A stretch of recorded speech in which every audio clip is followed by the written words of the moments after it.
हरे Krishna devotees. सो आप सभी का हार्दिक स्वागत है आज के कृष्ण कथा में। और हमारे बीच में उपस्थित है, विशेष स्वागत है श्रीमान विष्णु वाहन प्रभु जी का, जो कि एज ए जनरल मैनेजर सर्व किए हैं और जो इस्कॉन पंजाबी विभाग का बोर्ड ऑफ वाइस प्रेसिडेंट के भी एक मेंबर है। प्रभु जी BTech, sorry, masters in Bhagavad Gita studies और बीटेक किए हैं electrical and electronics engineering from Indraprastha university. प्रभु जी जो है एज ए सॉफ्टवेयर इंजीनियर भी सेवा दिए हैं एक्सेंचर एमएनसीज में। लगभग 17 साल से इस्कॉन से जुड़े हुए हैं। लगभग पिछले 13 साल से प्रभु जी फुल टाइम है। एंड प्रीवियसली यूथ प्रीचर रह चुके हैं। एंड भगवत गीता और जो स्क्रिप्चर है उसका भी प्रभु जी टीचिंग देते हैं। और अब IIT Roorkee, NIT Allahabad and various colleges Delhi NCR में प्रभु जी जो है ये सब टीचिंग्स देते हैं। और प्रेजेंटली टीचिंग शास्त्री कोर्स भक्ति शास्त्री, भक्ति वैभव कॉन्ग्रीगेशन को पढ़ाते हैं और यूथ को भी वेरियस टेम्पल्स अक्रॉस इंडिया। और प्रभु जी मेरे बहुत अच्छे मित्र हैं। जब भी हम किसी चीज के लिए प्रार्थना करते हैं प्रभु जी हाजिर हो जाते हैं। सो और मतलब प्रभु जी के स्टैंडर्ड के अनुसार से हम तो मतलब छोटे छोटे सेवा के लिए प्रभु जी को बुला देते हैं और प्रभु जी आ जाते हैं।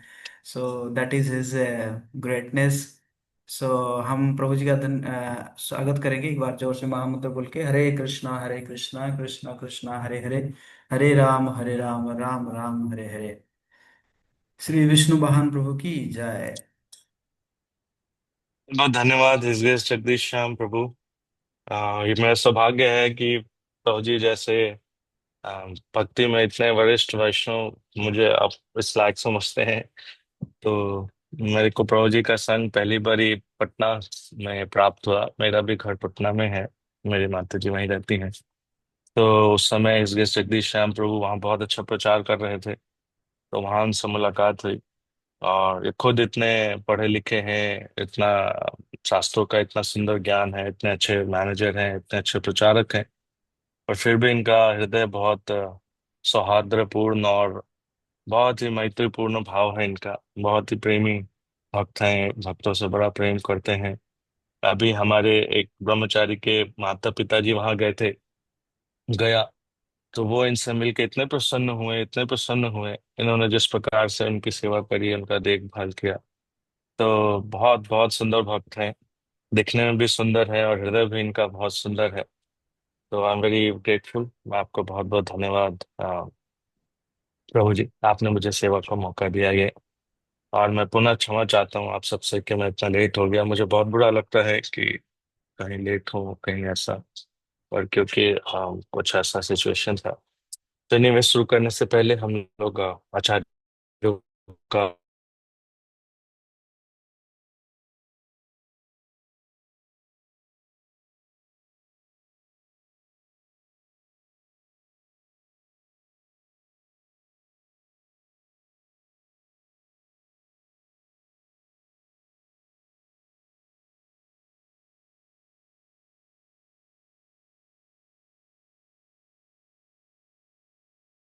तम सावधूतम गोपेश गोपिका कांत राधा कांत नमोस्तुते। तप्त कांचन गौरांगी राधे वृंदावनेश्वरी वृषभानुसुते देवी प्रणमामि हरिप्रिये। पंचकल्पतरुभ्यश्च कृपा सिन्धुभ्य एव च पतितानां पावनेभ्यो वैष्णवेभ्यो नमो नमः।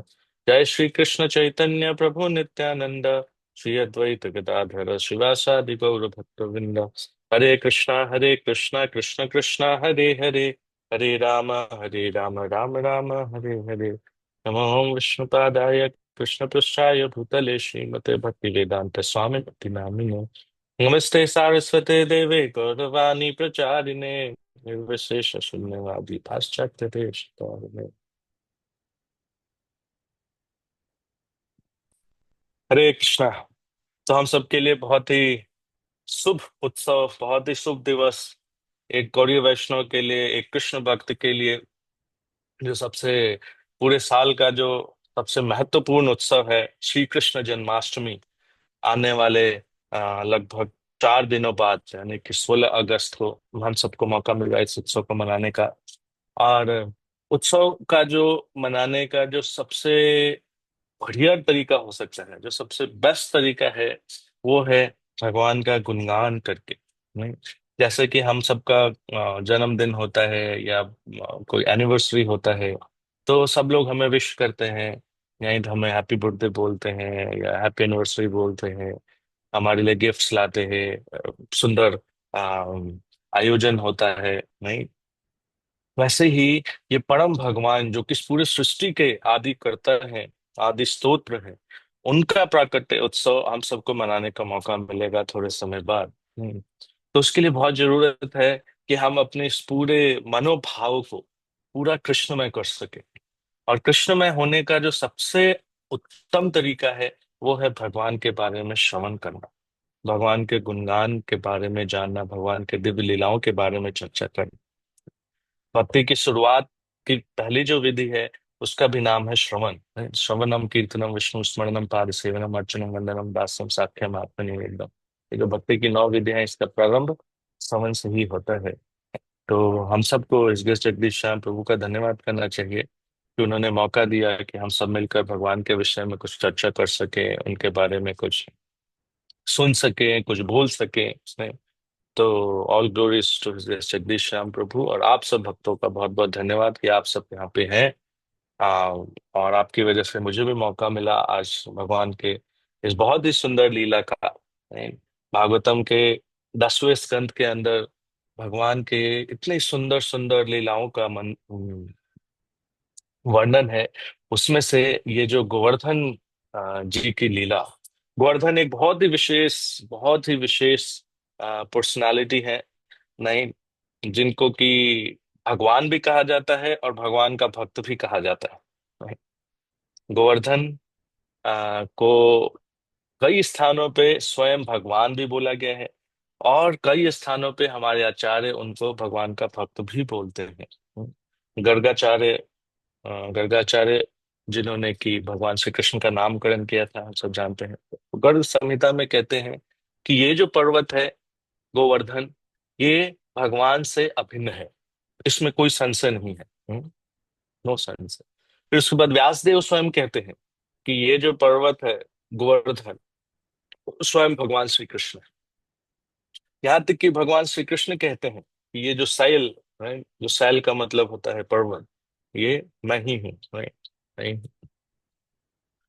तो ऐसे कई जगहों पे ये वर्णन आता है कि गोवर्धन स्वयं भगवान है। और कई जगह पे हमारे आचार्य ये भी वर्णन करते हैं कि ये जो गोवर्धन है, ये स्वयं भगवान श्री कृष्ण के भक्त हैं। बहुत ही सुंदर सुंदर वर्णन है चैतन्य चरितामृत के अंदर। जब चैतन्य महाप्रभु ने एक गिरिराज शिला दी थी रघुनाथ दास गोस्वामी को। आज भी वो गिरिराज शिला, आप उसके दर्शन कर सकते हैं। आप जब वृंदावन जाएंगे तो राधा गोकुलानंद मंदिर है, राधा रमन मंदिर के बस बाजू में ही, जहाँ पे लोकनाथ गोस्वामी नरोत्तम दास ठाकुर जी के जो गुरु महाराज हैं, जो गुरु पूजा हम गाते हैं, लोकनाथ लोके जीवन, नरोत्तम दास ठाकुर ने ये जो गुरु पूजा अपने गुरु लोकनाथ गोस्वामी के गुणगान में जो लिखी थी, तो लोकनाथ गोस्वामी जी का वहाँ पे समाधि भी है, नरोत्तम दास ठाकुर का भी समाधि है। और उसके बाद वहीं पे राधा गोकुलानंद जी विराजमान है, और साथ में एक छोटा सा ऐसे गोवर्धन शिला जिसपे चैतन्य महाप्रभु के थंब, उनके अंगूठे का निशान है, वो वहां पे वो गोवर्धन शिला भी उपस्थित है। तो जब चैतन्य महाप्रभु ने ये शिला दी रघुनाथ दास गोस्वामी को, तो रघुनाथ दास गोस्वामी ने उनसे पूछा कि ये क्या है। तो चैतन्य महाप्रभु ने भी बताया कि ये स्वयं भगवान श्री कृष्ण है, गोवर्धन शिला के रूप में। तो ऐसे अन्य अन्य स्थानों पे भगवान के और गिरिराज गोवर्धन के एक होने का अ, अनुमोदन होता है। साथ ही साथ हमारे जो आचार्य हैं वो ये भी बताते हैं कि ये जो शिला है, ये जो गोवर्धन है, वो भगवान के परम भक्त हैं। तो बहुत सुंदर श्लोक है जिसको कि जब गिरिराज जी की परिक्रमा करते हैं या गिरिराज जी को प्रणाम करते हैं, तो ये श्लोक भी दोहराते हैं प्रणाम मंत्र के रूप में। हन्तायमद्रिरबला हरिदास वर्य यद राम कृष्ण चरण स्पर्श प्रमोदा मानं तनोति सह गोकनयोस्तयोर्यत् पानीय सूय वस कंदर कंदमूले। उसमें कहते हैं कि हंताय मदरिर अबला हरिदास वर्य, कि ये जो पर्वत है ये क्या है? हरिदास वर्य। हरिदास का मतलब भगवान हरि के दास, और वर्य का मतलब सबसे जो बड़े भगवान के भक्त हो सके। भागवतम में तीन चार स्थानों पे हरिदास वर्य शब्द का इस्तेमाल हुआ है। पर गिरिराज महाराज के लिए यानी कि गोवर्धन जी के लिए ये जो हरिदास वर्य शब्द का इस्तेमाल हुआ है, इसकी बहुत प्रधानता बताई गई। और सनातन गोस्वामी पाद भी, रूप गोस्वामी पाद भी, इनफैक्ट रघुनाथ दास गोस्वामी पाद ने एक बहुत ही सुंदर हम्म, वर्णन के दौरान जो गिरिराज महाराज हैं उनको हरिदास वर्य करके संबोधित किया है। एक गोवर्धन जी के ऊपर गोवर्धन वास की, गोवर्धन का वास मिले उसके लिए एक 10 स्टैंजर्स का एक प्रार्थना है। उसके अंतर्गत भी ये गोवर्धन जी को हरिदास वर्य करके संबोधित किया गया। रूप गोस्वामी एक जगह वर्णन करते हैं, जो गिरिराज को वो एक जगह मेंशन करते हैं, तात तात शब्द बोलते हैं। तात शब्द का इस्तेमाल दक्षिण भारत में होता है दादाजी के लिए, ग्रैंडफादर के लिए। और संस्कृत में तात शब्द का मतलब होता है कोई भी बड़ा। जैसे अगर आपको याद हो रामायण महाभारत सीरियल में भगवान श्री कृष्ण जो है युधिष्ठिर महाराज को भी तात बोलते थे, बड़े भाई। या फिर भीष्म पितामह को भी तात करके ऐसे संबोधित किया जाता था। पर वैसे तात का मतलब मुख्यतः ग्रैंडफादर यानी कि दादाजी के रूप में। तो गोवर्धन को बताते हैं, रूप गोस्वामी तात कह के संबोधित करते हैं। कैसे तात? कि जो घर के जो सबसे बड़े होते हैं, तो दादाजी होते हैं। दो पिताजी होंगे, दादाजी होंगे, पर दादाजी तो बहुत कम ही मौका मिल पाता है दर्शन करने का, देखने का। लेकिन दादाजी तक तो लाइक ऐसा होता है उपस्थित। तो गोवर्धन जो है उनको बताया गया है कि वो इतने ऊंचे ऐसे पर्वत के रूप में कि उनका जो शिखर था वो क्या करता था, ऐसा लगता था जैसे कि जो बादल है, नहीं, बादल को ऐसे चीरता हुआ उसके ऊपर से निकल रहे हैं। तो जब बादल को वो स्पर्श करते थे तो बादल जो होती थी वो बारिश, बारिश होती थी बादल से, बारिश से बादल होती, बादल से बारिश होती थी। तो इससे घास, सुंदर सुंदर घास पैदा होते, और सुंदर सुंदर घास पैदा होते थे। उसको कौन खाते थे? गैया खाती थी उसको। गैया खाती थी तो घास खाती थी, तो बहुत मीठे मीठे और बहुत ही एनर्जेटिक, एनर्जी से परिपूर्ण वो क्या देते थे? दूध देते थे। और दूध से क्या बनता था? तो बहुत सारे प्रकार की मिठाइयाँ, दही, पनीर, मक्खन, सब कुछ बनता है। और नंद महाराज के पास कितनी गायें थी? 9 लाख गायें थी। और नंद महाराज वैसे क्या थे? वैश्य थे। तो एक वैश्य के लिए अगर उसके गाय अगर खूब दूध दे तो उसका क्या होता है? उसका बिजनेस भी बहुत अच्छा चलता है। राइट। तो वैसे करके ये जो गोवर्धन थे एक प्रकार से पूरे व्रज का पालन भी करते थे, प्रोटेक्शन भी प्रदान करते थे। हम आगे चर्चा भी करेंगे कैसे गोवर्धन लीला के दौरान गोवर्धन जी, तो इसलिए रूप गोस्वामी पाद उनको था। तो हम शास्त्रों में देखते हैं कि गोवर्धन को स्वयं भगवान भी माना गया है, और गोवर्धन जी को भगवान का सबसे अच्छा भक्त भी माना गया, सबसे परम भक्त भी माना गया। तो भागवतम के 24वें और 25वें अध्याय में बहुत ही सुंदर गोवर्धन लीला का मंचन होता है। जब भगवान श्री कृष्ण उस समय लगभग 5-6 साल के आसपास उनका आयु रहा था, तो वो देख रहे थे कि सारे ब्रजवासी जो है वो किसी उत्सव की तैयारी में लगे हुए हैं। सबके घर में खूब अच्छे अच्छे पकवान बनाए जा रहे हैं, और पूरा जो ब्रज था वहां पे एक फेस्टिव, एक पूरा ऐसा उत्सव का माहौल लग रहा था। तो सब लोग खूब तैयारी में जुटे हुए थे। जैसे हमारे घर में कोई कार्य प्रयोजन होता है तो हम सब भी, भाई ये सामान लेके आना है, ये रिलेटिव्स को इनवाइट करना है, टेंट लगाना है, सारी ऐसी व्यवस्था में लगे होते हैं। तो ऐसे ही पूरा व्रज एक बहुत बड़े आयोजन की व्यवस्था में लगा हुआ था। हालांकि भगवान स्वयं अंतर्यामी है, भगवान हमेशा ही भगवान है। चाहे वो 7 दिन के हों, चाहे वो 1 साल के हों, चाहे 5 साल के हों, चाहे 7 साल के हों, भगवान की भगवत्ता जो है हमेशा मेंटेन रहती है। और ये भगवान होने का एक लक्षण है कि भगवान की भगवत्ता जो है वो हर स्थिति में रहती है। तो भगवान तो अंतर्यामी है, सर्वंतर्यामी कृष्ण, है कि नहीं? उनको सब पता था, लेकिन फिर भी वो जानबूझ के क्या करते हैं, पूछते हैं नंद महाराज से कि पिताजी, पिताजी, ये क्या हो रहा है? कि ये इतना सारा, इतना बड़ा आयोजन क्यों हो रहा है? इतना सारा पकवान बन रहा है, इतने सारे अनाज आ रहे हैं, सब लोग जो है वो तैयारी में लगे हुए हैं, बैलगाड़ियों को खूब सुंदर तरीके से सजाया जा रहा है। हम लोग कहीं जाने वाले हैं क्या? नहीं। या इतना सारा ये क्यों, क्यों ऐसा इस प्रकार की व्यवस्था की जाए?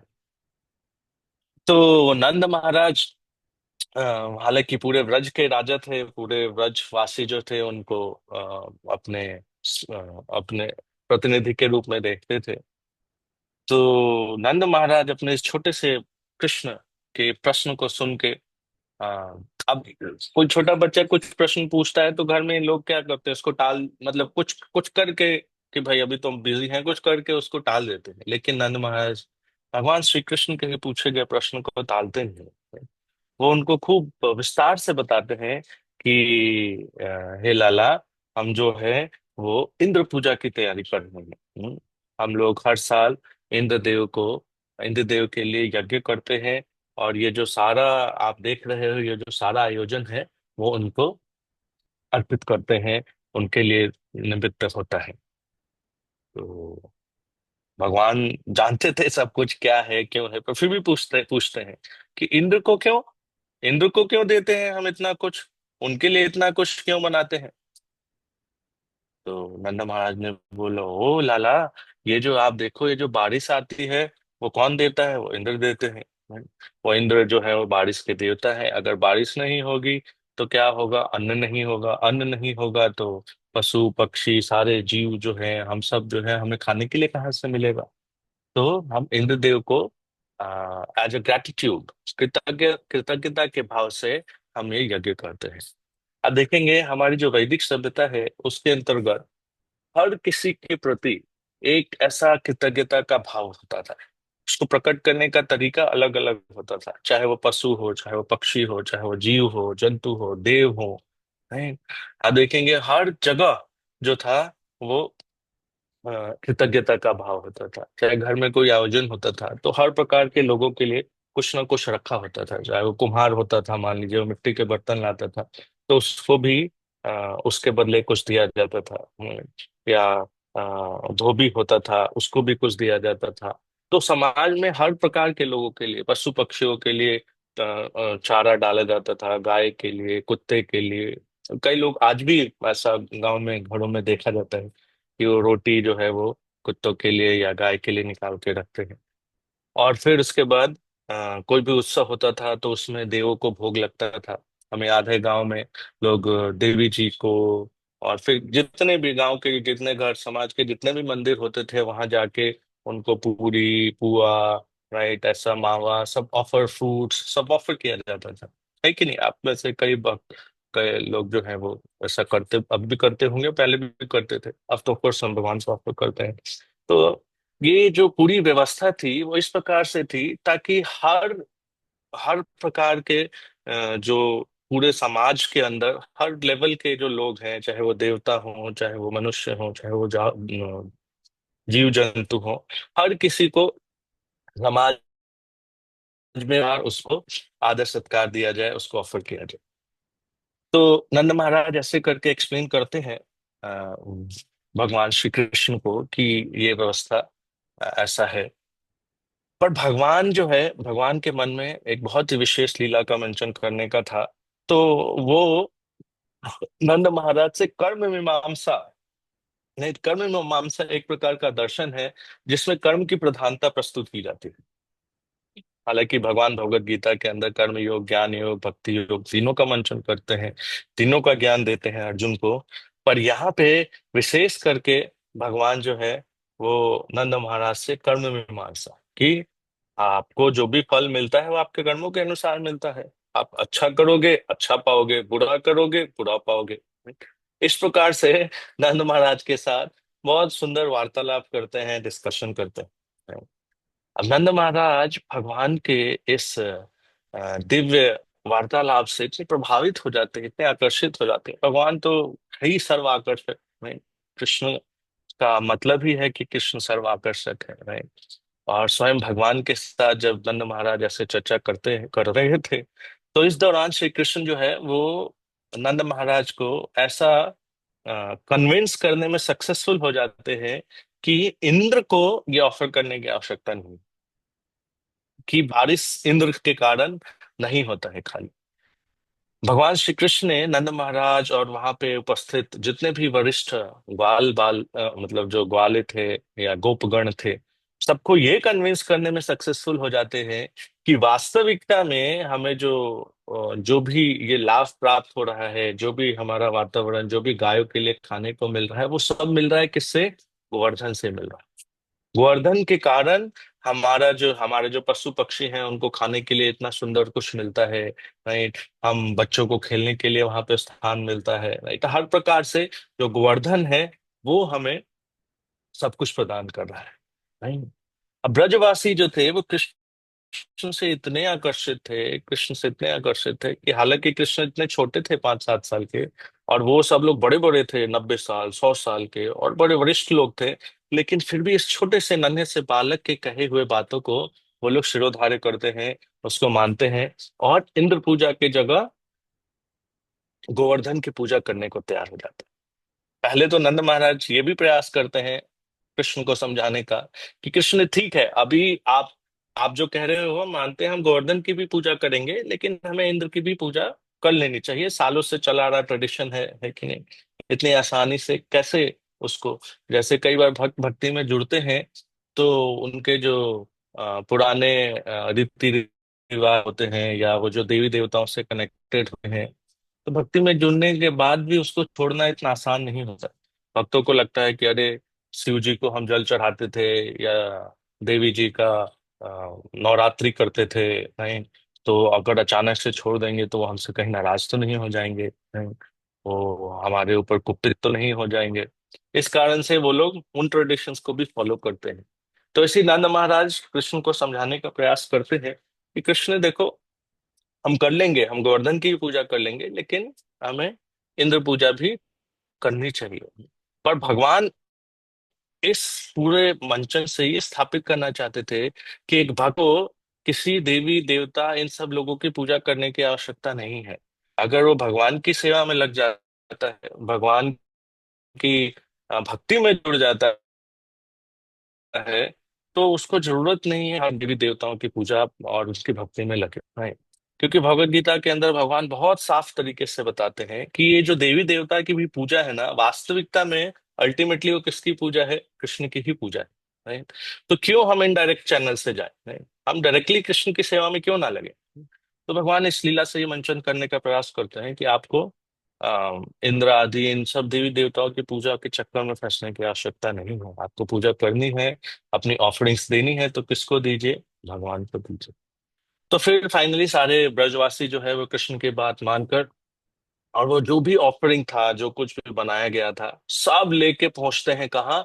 गिरिराज महाराज जी के पास। बोले गिरिराज महाराज की, गिरिराज गोवर्धन की जय। तो गोवर्धन, हाँ, तो गोवर्धन जी के पास पूरे बैलगाड़ियों से भर भर के सारे ब्रजवासी सोचिए सब लेके आते हैं। बहुत सारा ऑफरिंग, और वो सब लोग लेके आते हैं। और फिर उसके बाद मैं थोड़ा सा फास्ट फॉरवर्ड कर रहा हूँ लीला को। तो उसके बाद फिर वो सारा ऑफरिंग भगवान गिरिराज जी को ऑफर किया जाता है, सब लोग खूब हृदय से भगवान को देते हैं। और फिर वहां पे एक बहुत विचित्र घटना होती है। विचित्र घटना क्या होती है कि जो भी ऑफरिंग सब लोग लेके आए, उसको गोवर्धन जी ग्रहण कर लेते हैं। आप सोचिए, आप भगवान को भोग लगाए प्लेट में, और भगवान सब खा ले, नहीं? क्या गजब का अनुभूति होगा, नहीं? सब लोग देख रहे हैं, सबके सामने गोवर्धन जो है वो संदेश, वो दही, वो मक्खन, वो दूध, वो मेवा सब जो कुछ भी बना बन के आया था, सब भगवान गोवर्धन जो है उसको खा। अब गोवर्धन इतने विशाल, नहीं इतने विशाल, अब ये जितना भी सब कुछ आया सब गोवर्धन के अंदर समा गया। तो ब्रजवासी फिर जाते हैं, भाग के घर जाते हैं। फिर दोबारा से जो भी घर में जब कुछ भी बचा था, आटा चावल दाल जो भी वटेवर जो भी था, सब दोबारा से कुकिंग करते हैं और फिर दोबारा से लेके आते हैं भगवान के। क्योंकि नॉर्मली जो क्या होता है, हम भगवान को ऑफर करते हैं, भगवान उसको दृष्टिपात करके प्रसाद के रूप में हमें वापस दे देते हैं कि नहीं। नहीं, पर यहाँ पे भगवान खा रहे हैं, नहीं तो गोवर्धन जी सब कुछ खा रहे हैं, सब कुछ उनके अंदर समाता हुआ दिख रहा है सबकी आंखों के सामने। लेकिन जैसे आप सब रघुनंदन ठाकुर की कथा आपने सुनी होगी, कैसे वो छोटे बालक भगवान को लड्डू खिलाते हैं, जो लड्डू गोपाल जी की जो सेवा पूजा जो प्रारंभ हुआ, उसका लीला रघुनंदन ठाकुर जी के द्वारा जो मंचन हुआ था उस लीला का, उसके माध्यम से। तो वैसे ही यहाँ भगवान सब खा रहे हैं सबके सामने, सब जिसके घर में जो कुछ भी था, राइट, सब लेके आ गए, सब भगवान खा गए। सब सोचने लग गए कि अरे ये तो गोवर्धन जी सब कुछ खा गए, अब ये प्रसाद कैसे मिलेगा, हम सब क्या खाएंगे। नहीं, लेकिन सबको इस बात के अंदर से खुशी थी, नहीं, कि गिरिराज जी ने हमारा जो भोग है वो स्वीकार किया। भूख भी लग रही थी ऑफ कोर्स, क्योंकि इतने समय से तैयारी में लगे थे, लेकिन इस बात की हृदय से बहुत खुशी थी कि गोवर्धन जी ने उसको ग्रहण किया। तो गोवर्धन जी देखना भी चाह रहे थे कि कैसा भाव है ना, क्योंकि वो स्वयं भगवान स्वयं श्री कृष्ण है, नहीं, और ब्रजवासियों से तो उनका इतना प्यार है, नहीं, इसलिए भगवान को ब्रजजन रंजन कहा जाता है, नहीं। तो फिर थोड़े समय में ही सारे ब्रजवासियों की आंखों के सामने जो गिरिराज जी ने सब एक्सेप्ट कर लिया था, सब कुछ अपने अंदर समाहित कर लिया था, वो एज इट इज सब प्रकट हो जाता है। तो फिर सब लोग एकदम खुश हो जाते हैं, ताली बजाने लगते हैं, डांस करने लगते हैं, गिरिराज महाराज की गुणगान करने लगते हैं। जय गिरिराज जय गिरिराज जय गिरिराज, गिरिराज महाराज की जय, गिरिराज महाराज की जय। और खूब नृत्य करते हुए वहां से गोवर्धन की परिक्रमा प्रारंभ करते हैं। नहीं, तो ये गोवर्धन लीला के माध्यम से भगवान ने गोवर्धन जी के महानता को भी प्रस्तुत किया, वहाँ गोवर्धन जी के दिव्यता को भी प्रस्तुत किया, और साथ ही साथ सब ब्रजवासियों को इकट्ठा करके इतना सुंदर उत्सव यहाँ पे मनाया। अब यहाँ गोवर्धन जी की पूजा चल रही थी, गोवर्धन जी की सेवा चल रही थी, और वहां बैठा कोई था ऊपर जिसको कि बड़ी मिर्ची लग गई इस बात की, है ना। बहुत उसको जाके जैसे ही उसके सेवकों ने बताया कि अरे देखो, ये जो ब्रजवासी हैं, वो जो तुम्हारे आपके निमित्त जो भी ऑफरिंग था, उन्होंने तो एक पर्वत को, एक पहाड़ को अर्पित कर दिया। नहीं तो ये तो बहुत गलत बात है ना। आज ऐसा हो रहा है, कल कुछ और होगा। तो ये तो सारा जो हमारी पूजा है, हमारे जो ऑफरिंग है, ये सब जो ब्रजवासी हैं, वो एक छोटे से बालक के कहने पे ये तो सब उस पर्वत को दे दिया उन लोगों ने। वो इंद्र को बड़ा गुस्सा आया। इंद्र बोला अच्छा, ऐसा कैसे हो सकता है, हर साल तो वो मेरे पास आते थे, ऐसा कैसे हो गया कि अभी आ, ये पर्वत को ऑफर करने लगे। फिर इंद्र ने जब ऊपर से देखा अपनी शक्ति के द्वारा, तो देखा कि अरे ये तो सब खूब प्रसन्न है, नृत्य कर रहे हैं, कीर्तन कर रहे हैं, खूब आनंद में परिक्रमा कर रहे हैं गोवर्धन जी की, और इतना सारा जो भोग था सब कुछ वो पर्वत के पास है पड़ा हुआ। तो इंद्र को बहुत गुस्सा आया, इतना गुस्सा आया कि इंद्र ने क्या किया, संवर्तक, संवर्तक वो बादल है जो कि प्रलय के समय इस्तेमाल किया जाता है। बताते हैं कि उसका एक एक जो बूंद होता है, उस बादल से जो एक एक बूंद निकलता है, वो पिलर के समान होता है, नहीं, वो इतना हैवी, इतना मोटा मोटा बूंद निकलता है पिलर के समान ऐसा। नहीं? तो इंद्र ने गुस्से में आके उस संवर्तक बादल को बुलाया और बोला कि जाओ उस पूरे व्रज को डुबा दो। देखिए, ये जो अहंकार, जब किसी के अहंकार पे चोट पड़ता है ना, तो उस व्यक्ति के अंदर का छिपा हुआ जो शैतान है वो बाहर निकल के आ जाता है। आप किसी के ईगो को थोड़ा सा टच कर दीजिए, ईगो ऐसी चीज है, ये अहंकार ऐसी चीज है कि व्यक्ति फिर भूल जाता है कि क्या अच्छा है क्या बुरा है, उसके जो सही और गलत में भेद करने की जो विवेक शक्ति है वो खो जाती है। तो इसीलिए भगवान कहते हैं कि काम क्रोध लोभ, ये तीन नरक के द्वार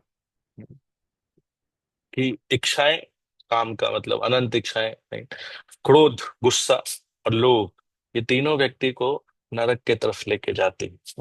भगवत गीता के 16वें अध्याय के आखिरी के दो तीन श्लोकों में भगवान इसका वर्णन करते हैं।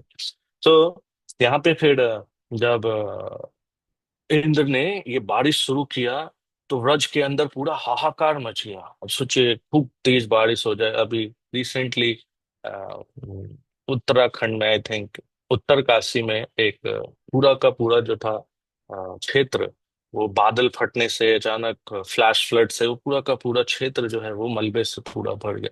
Right? और यहाँ तो स्वयं प्रलयंकारी जो बादल है वो बारिश करने लग गई। तो सारे ब्रजवासी जो है वो बड़े घबरा गए। सब अपने घरों से बाहर निकल के और नंद महाराज के पास आए। नंद महाराज को बोले कि महाराज देखिए, हम कह रहे थे कि हमें इंद्र की पूजा करनी चाहिए, इंद्र को कुपित नहीं करना चाहिए। अब इंद्र जो है वो बहुत नाराज हो गए हैं और वो ये बारिश कर रहे हैं। तो नंद महाराज को भी लगा कि हमसे गलती हो गई। पर वहीं पे भगवान श्री कृष्ण थे। भगवान श्री कृष्ण के तरफ सब देखने लग गए, क्योंकि भगवान के कृष्ण के कहने पे ही सबने इंद्र की पूजा छोड़ के गोवर्धन की पूजा की थी। तो भगवान कहते हैं कि गीता में कि अगर आप मुझे पूर्ण रूप से समर्पित हो जाओगे तो आपको डरने की आवश्यकता नहीं है। 18वें अध्याय का 66वां श्लोक भगवान कहते हैं, सर्वधर्मान् परित्यज्य माम एकम शरणम व्रज, अहम त्वाम सर्व पापेभ्यो मोक्षयिष्यामि मा शुचः। शुचः, बिल्कुल डरो मत। और भगवान यहाँ पे देखते हैं कि ये जो व्रजवासी हैं उनके अंदर एक डर, एक भय की स्थिति उत्पन्न हो गई। तो भगवान इमीडिएटली सबको इकट्ठा करके और लेके कहाँ चले जाते हैं? गोवर्धन के पास। और गोवर्धन के पास जाके और भगवान अपने दिव्य शक्ति, दिव्य जो उनका स्वरूप है उसको प्रस्तुत करते हैं। और पूरे विशाल गोवर्धन को अपने बाई हाथ की कानी उंगली पे धारण कर लेते हैं। गिरिराज धारण की, गिरिवरधारी भगवान श्री कृष्ण की जय। और फिर सभी जितने भी व्रजवासी थे, जितने भी गाय थे, जितने भी बैल थे, जितने भी बछड़े थे, सब लोग उस विशाल गोवर्धन रूपी छतरी के नीचे एकत्रित हो जाते हैं। और ये लीला एकमात्र ऐसी लीला है जिसमें कि सारे के सारे ब्रजवासियों को भगवान का इतना समीप से सानिध्य मिला, जो कि सब चाहते थे। ब्रज के अंदर चाहे वो एक एक गाय हो, चाहे वो एक एक गोपी हो, चाहे वो एक एक गोपगण हो, ग्वाल बाल हो, सब कृष्ण के पास रहना चाहते। जो गोपियां भगवान के लिए अ, अपने बच्चों के लिए भी कुछ बनाती थी ना, तो उनके हृदय के अंदर यही चल रहा होता था कि कृष्ण भी खाएगा इसको। इसीलिए वो जब लंच पैक करके देती थी ग्वाल बालों को, तो कृष्ण के लिए भी पैक करके देती थी कि ये कृष्ण को भी खिलाना है। तो जब सब कलेवा करते थे दोपहर के समय, लंच के लिए बैठते थे बच्चे सब लोग, तो कृष्ण पूछते थे कि श्रीराम, आज मैया ने मेरे लिए क्या दिया है? श्री राम कहते थे, ओ मैया ने आज तुम्हारे लिए संदेश दिया है। एक ग्वाल बाल कहता था, मैया ने आज आपके लिए समोसा दिया है। दूसरा कहता था, मैया ने आज आपके लिए रसगुल्ला दिया है। तो ऐसे करके कृष्ण के पास बहुत कुछ होता था खाने के लिए, यानी सबके घर से आता था। किसके लिए? कृष्ण के लिए। तो सबकी बड़ी हार्दिक इच्छा होती थी कि उनको कृष्ण का सानिध्य मिले, कृष्ण का सामिप्य मिले। सब कृष्ण के पास आना चाहते थे। तो ये ऐसी लीला थी जिसमें सबको।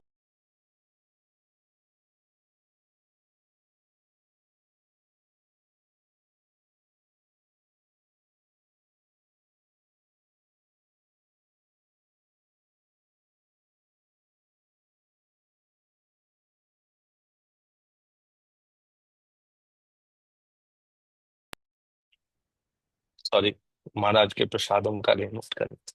तो इस प्रकार से करके और वो कोई स्थान पूरे दिन रात रात तक सब कृष्ण के समीप खड़े रहे।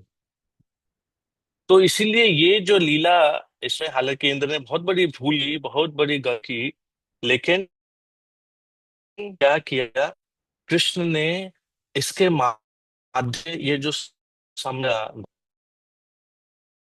गोपियों का सा, तो इस भगवान ने वो क्षमा प्रदान किया। ये इस लीला में जो इंद्र ने गलती की को माफ कर दिया। ब्रह्म विमोहन लीला में गोपाल भाइयों में था कृष्ण से, वो दूर लेके चले गए थे। इसीलिए कृष्ण ने कभी गोवर्धन की व्रज के अंदर दोबारा आने का मौका नहीं दिया। पर इंद्र ने इतनी बड़ी गलती की, लेकिन फिर भी इंद्र को भगवान थे। तो इस पूरे गोवर्धन लीला के दौरान वो कृष्ण का दर्शन एक तक कृष्ण को देखते रहे। ना किसी को कोई भूख लगी, ना किसी को कोई प्यास लगी, सब के सब कृष्ण का दर्शन करो। अभी हम जब भगवान के दर्शन करते, तो 2 मिनट, 5 मिनट, 10 मिनट हम शायद भगवान के दर्शन नहीं कर पाते। लेकिन यहाँ पे सारे के सारे ब्रजवासियों का जो हृदय का जो उनका दिली इच्छा था कि कृष्ण के समीप रहे, कृष्ण का दर्शन करे, वो मौका उनको इस पूरे 7 दिन के अंदर खूब मिला, खूब मिला। Right? और विशेष करके बताते हैं कि भगवान की जो गोपियों से जो कनेक्शन यहीं पे डेवलप हुआ है। क्योंकि जब हम किसी के पास होते हैं, समीप रहते हैं, तो उसके साथ हमारा कनेक्शन ज्यादा डेवलप होता है। तो यहाँ सबको मौका मिला भगवान श्री कृष्ण के दर्शन करने का, और सब भगवान के दर्शन से इतने परिपूर्ण थे, उनके हृदय के अंदर ऐसी सुखद अनुभूति हो रही थी कि कभी किसी को ये महसूस नहीं हुआ कि उसको भूख लग जाए या प्यास लग जाए। परीक्षित महाराज के बारे में सुनने मात्र से 7 दिन 7 रात तक बिना कुछ खाए वो सुनते रहे भागवत कथा। और यहाँ तो स्वयं भगवान प्रस्तुत, स्वयं भगवान को देख रहे हैं, स्वयं भगवान के पास खड़े हैं। तो आप सोचिए क्या एक दिव्य वातावरण होगा वहां पे। नहीं, सब सब मतलब सब एक घर के अंदर। अभी ब्रज में सबका अपना अपना घर था, अपना अपना महल, सब रहते थे। यहाँ एक छाते के नीचे, एक घर के नीचे पूरा का पूरा व्रज समाया हुआ है, सारे गाय बछड़े सब उपस्थित है। तो बहुत दिव्य वातावरण था। नहीं, बहुत दिव्य वातावरण था। और ऊपर से जो इंद्र था, वो पूरा अपना प्रयास किए जा रहा था। नहीं, कि खूब जितना बारिश, जितना वो अपने वज्र से जितना बिजली कड़का सकता था, सब उसने पूरा एड़ी चोटी का जोड़ लगा लिया। एक बार ऐसी कथा हो रही थी, तो एक इंजीनियरिंग कॉलेज के एक स्टूडेंट ने, नहीं, जो इंजीनियर्स होते हैं उनका दिमाग थोड़ा सा वैसा होता है ना, उन्होंने पूछ दिया कि जो प्रवक्ता थे उनसे पूछा कि अच्छा ये बताइए कि जैसे हम छाता लेके खड़े होते हैं, नहीं, तो छाता के ऊपर जो बारिश गिरता है वो तो चलो इधर उधर स्प्लैश कर जाता है, लेकिन बाकी जो बारिश का पानी होता है वो तो हमारे नीचे, हमारे पैरों के ऊपर आता है। और खूब बारिश होती है तो नीचे तो पानी भरता ही रहता है। तो यहाँ पे हम ठीक है, मान लिए कृष्ण ने गोवर्धन को ऐसे उठा के ऐसे रखा हुआ था, सब लोग उसके नीचे थे, लेकिन जो साइडों से जो पानी है वो तो नीचे भर रहा होगा। और अब सोचिए इतनी प्रलयंकारी बारिश हो रही होगी तो नीचे तो सबको डूब जाना चाहिए। फिर ऐसा कैसे हुआ कि कुछ नहीं हो रहा था, उनको पता भी नहीं चल रहा था कि बाहर क्या हो रहा है। तो इस कथा का जो वर्णन अन्य शास्त्रों में जब आता है, भागवतम में तो नहीं है ये, लेकिन अन्य शास्त्रों में आता है डिटेल में, उसमें बताते हैं कि भगवान की जो शक्तियां हैं वो सब इस लीला के दौरान उपस्थित थी। जो अनंत शेष है, उन्होंने क्या किया हुआ था, उस पूरे एरिया को ऐसे घेरा हुआ था। राइट, जैसे कि बाउंड्री वॉल बना देते ना घर के चारों तरफ। तो उस गोवर्धन के चारों तरफ जो है उन्होंने ऐसे अपने क्वाइल से ऐसा घेरा बनाया हुआ था कि कोई भी साइडों का जो बारिश का पानी है वो अंदर की तरफ नहीं आ पा रहा था। नहीं, और बताते हैं कि ऊपर से, नहीं, गोवर्धन के ऊपर जो भगवान का जो चक्र है, नहीं, सुदर्शन चक्र है, वो इतनी तेजी से घूम रहा था। नहीं, उससे इतना हीट प्रोड्यूस हो रहा था कि जो भी बारिश का पानी आ रहा था वो ऊपर ही ऊपर इवापोरेट कर जा रहा था। इतना हीट जनरेट कर रहे थे वो ऊपर कि बारिश का पानी को नीचे आ ही नहीं रहे। तो दोनों साइड से प्रोटेक्शन भगवान ने यहाँ गोवर्धन उठाया हुआ है, ऊपर से प्रोटेक्शन देने के लिए। साइडों से जो अनंत शेष है उन्होंने कॉइल बना के साइडों का जो पानी है उसको आने से रोका हुआ है, और ऊपर से जो सुदर्शन चक्र है वो पानी को सुखा है। तो ऐसे करके इस पूरे लीला के दौरान भगवान को उनके जो प्रेमी भक्त हैं उनका सानिध्य प्राप्त हुआ। बीच बीच में जो ग्वाल बाल थे, जो कृष्ण के सखागण थे, उनको लगता था कि अरे, कान्हा का उंगली दर्द कर रहा होगा, बड़ी देर से इसने उठाया हुआ है। तो उन्होंने बोला कि कान्हा, तुम थोड़ा सा रेस्ट कर लो, अपना हाथ नीचे कर लो, हम लोग अपनी ये जो लाठी है, लकुटी जिससे गाय चराने जाते थे, हम इसको लगा के और इसको होल्ड कर लेते। कान्हा ने बोला, नहीं नहीं, मैं ठीक हूँ, कोई दर्द नहीं कर। ग्वाल बोले, नहीं नहीं कान्हा, बड़ी देर से तुम खड़े हो ऐसे, है ना, ऐसे करके बड़ी देर से खड़े हो, तुम थोड़ा सा रेस्ट कर लो। तो भगवान ने बोला ठीक है। तो भगवान ने थोड़ी सी उंगली नीचे की, और क्या हुआ, सारे के सारे जो, आप सोचिए, पहाड़ को कोई लाठी से होल्ड कर सकता है क्या? नहीं, इतने विशाल पहाड़ को। तो सारी की सारी लकुटियां, सारी के सब टूटने लग गए, नहीं। तो तुरंत सब करने लगे, नहीं नहीं नहीं, कान्हा कान्हा, तुम ही उठाओ, तुम ही उठाओ, तुम ही उठा सकते हो, राइट। और फिर सब शांत हो गए, राइट। फिर उसके बाद कृष्ण के दर्शन, और फिर कृष्ण ने एक हाथ से ऐसे खड़ा हुआ था गोवर्धन, और एक हाथ में वो अपनी बांसुरी बजा रहे हैं। और कृष्ण की बांसुरी की तान, तो जब आप भागवतम के 10वें स्कंद में पढ़ेंगे वेणु गीत, जब गोपियां भगवान के वेणु का अ, गुणगान करती है, तो वेणु से जो निकली हुई तान है वो इतनी सुंदर भगवान के बांसुरी से कि वो हर सबका मन मोह लेती है। बताते हैं कि जो चल वस्तु है वो अचल हो जाता है, जो अचल वस्तु है वो चल हो जाता है। जब कृष्ण वृंदावन में जाते थे और जब अपनी बांसुरी बजाना शुरू कर देते, तो मोर अपना पंख फैला के नाचने लग जाते थे, नहीं।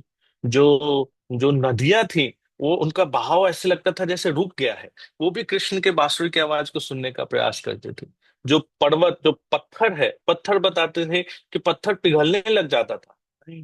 और जो गाय का बच्चा है, उसका मुख जो है वो अपनी गौ माता का स्तन पान करने में लगा हुआ है, मुख स्तन में लगा है, लेकिन वो दूध का पान नहीं कर रही है, लेकिन वो भगवान के उस दिव्य बांसुरी की ध्वनि को सुनने का प्रयास कर रहे हैं। सब कुछ ऐसा लगता था जैसे सिर्फ और सिर्फ भगवान के बांसुरी की आवाज को सुनने में। तो कृष्ण ने उन 7 दिन के दौरान सारे ब्रजवासियों को अपना संग दिया, सबको मौका दिया कि किस प्रकार से वो जो है उनके संपर्क में, उनके साथ में रह सके। उन सब की जो हार्दिक इच्छा थी कि कृष्ण उनके साथ रहे, उनके पास रहे, पूरे दिन रात 7 दिनों तक सबको मौका मिला है। तो ये भगवान को ये लीला इसीलिए इतनी पसंद आई, उनको इस लीला करने में इसलिए इतना आनंद आया, क्योंकि भगवान को सानिध्य मिला, संपर्क मिला अपने सारे भक्तों का। जिस प्रकार से एक भक्त भगवान की भगवान को पाने की इच्छा रखता है, वैसे ही भगवान को भी अपने भक्तों का बहुत स्मरण रहता है। जब बेहद भागवत अमृत में गोप कुमार की कथा का वर्णन करते हैं सनातन गोस्वामी, तो उसमें बताते हैं कि जब गोप कुमार गोलोक वृंदावन धाम के दरवाजे पे पहुंचते हैं, तो दूर से देखते हैं कि कृष्ण भागते हुए आ रहे हैं। जितनी तेजी से ये नहीं जा रहे, उतनी तेजी से कृष्ण भागते हुए आ रहे हैं उनकी तरफ, राइट। और उनकी जो आंखें हैं, वो वो ऐसी पूरी लाल हुई पड़ी हैं, उनकी आंखों से अश्रु प्रवाह हो रहा है। तो गोप कुमार पूछते हैं कि आप रो क्यों रहे हैं? तो बोले, मैं बहुत समय से तुम्हारा इंतजार कर रहा था, बहुत समय से तुम्हारा इंतजार कर रहा था। तो आचार्य बताते हैं कि भगवान जो है, हम सबका इंतजार कर रहे हैं, भगवान को बहुत बहुत प्रेम है हम सबसे। जैसे एक माता पिता का कोई पुत्र या पुत्री बहुत दूर चला जाए, और जब वो वापस आते हैं तो मिलते ही ऐसा मन करता है उनको गले लगा ले, राइट, उनको चूम ले। तो वैसे ही भगवान को जब गोप कुमार के दर्शन होते, भगवान तुरंत उनका आलिंगन करते हैं और उनको कहते हैं कि मैं कब से आपका इंतजार कर रहा था। तो तो जैसे एक भक्त की अभिलाषा होती है भगवान को प्राप्त करने की, वैसे ही भगवान भी भक्तों का संग, भक्तों का सानिध्य उनको अच्छा लगता है, नहीं। तो इस लीला के दौरान जब उनको पूरे ब्रजवासियों का संग मिला, तो भगवान खूब प्रसन्न हुए, भक्त भी खूब प्रसन्न हुए। और फिर 7 दिन बाद जब इंद्र को फाइनली ये एहसास हो गया कि भाई, ये तो मेरे लिमिट से ऊपर की कुछ तो चीज है। तो फिर वो क्या करते हैं, फिर वो बारिश रोकते हैं, और फिर उसके बाद व्रज में आके और भगवान से क्षमा प्रार्थना करते हैं, नहीं। तो वो भी फिर बहुत सुंदर प्रार्थना है, बहुत सुंदर सुंदर श्लोकों के माध्यम से वो भगवान के दिव्य स्वरूप का गुणगान करते हैं, भगवान से क्षमा प्रार्थना करते हैं। और इंद्र खुद भी नहीं, खुद अकेले नहीं आए थे, वो सुरभि गाय को अपने साथ लेके आए थे। आप गोवर्धन जी की परिक्रमा करेंगे तो वहां पे गोविंद कुंड नाम का स्थान है। तो वहां पे वो जाके उनसे प्रार्थना करते हैं और उनको भगवान भगवान भगवान से अपनी गलती का एहसास उनको होता है। नहीं, तो देवताओं में और असुरों में एक ही अंतर है सबसे बड़ा। वो क्या है कि देवता से जब कोई गलती होती है तो उस गलती को स्वीकार करते हैं और भगवान से क्षमा याचना करते हैं।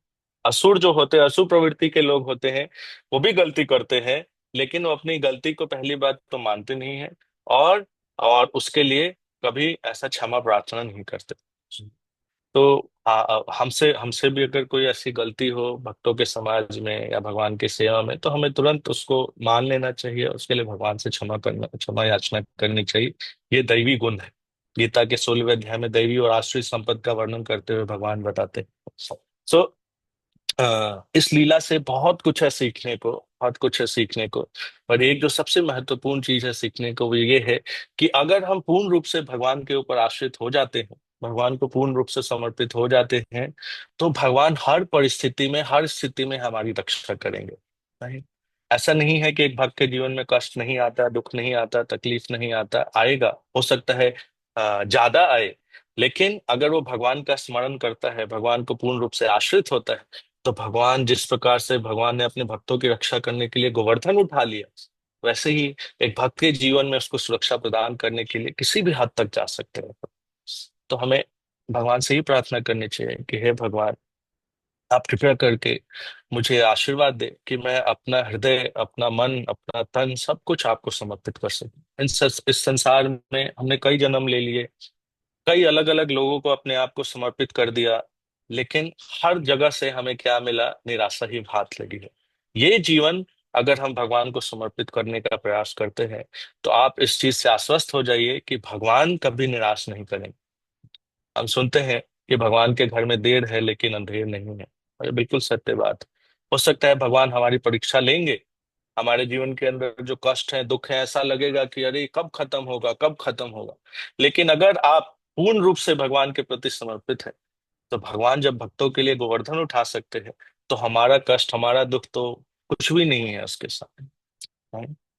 तो इसी मैसेज के साथ 9 बज गए हैं, और अब भी हमें दूसरी सेवा के लिए थोड़ा जाना है। तो मैं पुनः आप सबसे क्षमा मांगता हूँ कि मैं लेट हो गया।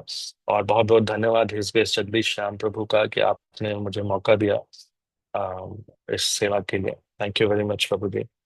हरे कृष्णा। हरे कृष्णा प्रभु जी, बहुत बहुत धन्यवाद फॉर सो वंडरफुल कथा and so many practical application and really it was relatable. Thank you so much. Thank you और मैम। Thank you. आप जो है अपने बिजी स्केड्यूल में आए सेवा सेवा के दौरान, नहीं नहीं। प्रार्थना करेंगे प्रभु जी के लिए और प्रभु जी का धन्यवाद करेंगे एक बार जोर से महामंत्र बोल के। हरे कृष्णा हरे कृष्णा हरे कृष्णा कृष्णा हरे कृष्णा। हरे राम राम राम हरे हरे। श्रीमान विश्ववाहन प्रभु की जय, कृष्ण कथा की जय, जगत प्रभुपाद की। Thank you. Thank you.